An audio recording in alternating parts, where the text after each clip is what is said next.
নমস্কার। আজ আমার নিবেদনে কবিগুরু রবীন্দ্রনাথ ঠাকুরের লেখা গল্প পাঠ বিদূষক। কাঞ্চীর রাজা কর্ণাট জয় করতে গেলেন। তিনি হলেন জয়ী। চন্দনে, হাতের দাঁতে আর সোনামানিকে হাতি বোঝাই হলো। দেশে ফিরবার পথে বালেশ্বরীর মন্দির বলির রক্তে ভাসিয়ে রাজা পুজো দিলেন। পুজো দিয়ে চলে আসছেন, গায়ে রক্ত বস্ত্র, গলায় যাওয়ার মালা, কপালে রক্তচন্দনের তিলক, সঙ্গে কেবল মন্ত্রী আর বিদূষক।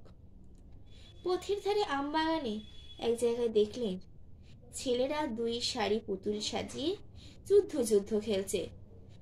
রাজা জিজ্ঞাসা করলেন, কার সঙ্গে কার যুদ্ধ? ছেলেরা বুক ফুলিয়ে উত্তর দিল, কর্ণাটের সাথে কাঞ্চীর।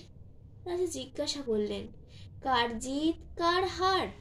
ছেলেরা বুক ফুলিয়ে উত্তর দিলে, কর্ণাটের জিত, কাঞ্চীর হার। মন্ত্রীর মুখ গম্ভীর হলো, রাজার চক্ষু রক্তবর্ণ। বিদূষক হা হা করে হেসে উঠল। রাজা যখন তার সৈন্য নিয়ে ফিরে আসছেন তখনও ছেলেরা খেলছে। রাজা হুকুম করলেন, এক একটি ছেলেকে গাছের সঙ্গে বাঁধো আর লাগাও বেদ।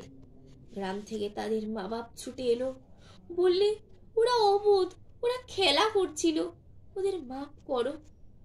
রাজা সেনাপতিকে ডেকে বললে, এই গ্রামকে শিক্ষা দেবে যেন কাঞ্চীর রাজাকে কোনোদিনও ভুলতে না পারে। এই বলে শিবিরে চলে গেলেন। সন্ধেবেলা সেনাপতি রাজার সম্মুখে এসে দাঁড়ালো, প্রণাম করে বললে, মহারাজ, শ্রীকাল কুকুর ছাড়া সে গ্রামে কারো মুখে শব্দ শুনতে পাবেন না। মন্ত্রী বললে, মহারাজের মান রক্ষা হলো। পুরোহিত বললে, বিশ্বেশ্বরী মহারাজের সহায়। বিদূষক বললে, মহারাজ, এবার আমায় বিদায় দিন। রাজা জিজ্ঞাসা করলেন, কেন?